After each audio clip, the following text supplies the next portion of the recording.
High friend simply रान्नाघर and लाइफस्टाइलेर आरो एकटी नतून रेसिपिते तोमादेर सबाइके स्वागत जानाच्छि। आजके आमि बानाबो सर्षे बाटा दिये पमफ्लेट माछ। तार जोन्नो किछु पमफ्लेट माछ निये सेटाके भालो करे केटे धुये परिष्कार करे नियेछि। ओभेने एकटी पैन गरम करे ताते दिये देबो কিছুটা তেলটা ভালো করে গরম হয়ে গেলে দিয়ে দেবো নুন হলুদ মাখিয়ে রাখা পমফ্রেট মাছগুলোকে দিয়ে একটু ভেজে নেব। খুব বেশি ভাজবো না, হালকা করে ভেজে নিলেই হবে।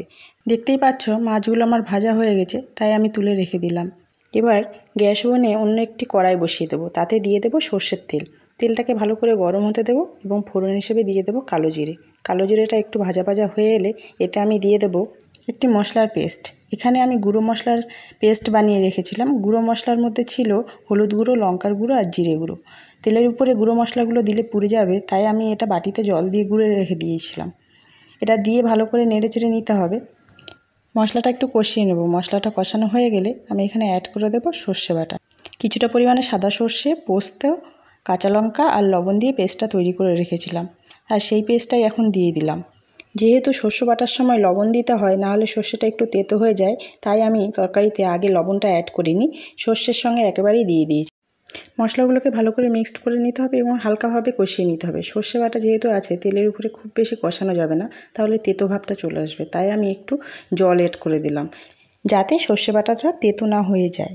মশলাটা একটু নেড়ে নিয়ে এবার আমি এখানে অ্যাড করে দেবো পরিমাণ মতো জল।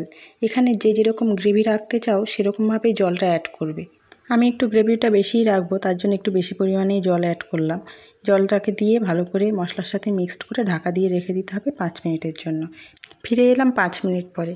5 মিনিট পরে ঢাকনাটা উল্টে নিয়ে অ্যাড করে দিতে হবে ভেজে রাখা মাছগুলো। হালকা হাতে মাছগুলোকে দিতে হবে যাতে মাছগুলো ভেঙে না যায়।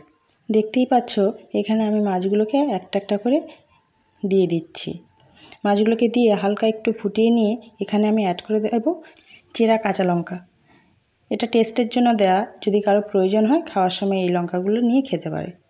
এবার আমি একটু ঢেকে দেবো। ঢাকনা উল্টেই দেখতে পাচ্ছ খুব সুন্দর গ্রেভিটা তৈরি হয়ে গেছে। এতে আমি অ্যাড করে দেব কিছুটা পরিমাণে সর্ষের তেলটা অ্যাড করলেই গ্রেভিটা আমাদের রেডি। এবার এটিকে গরম গরম ভাতের সাথে পরিবেশন করতে পারবে। পমফ্রেট মাছে যেহেতু খুব বেশি কাটা থাকে না, তাই ছোট বড় সকলেরই প্রিয় এই পমফ্রেট মাছটি। আর আমার ভিডিওটি ভালো লাগলে লাইক, কমেন্ট ও শেয়ার করে দিও। আজকের মতো টাটা।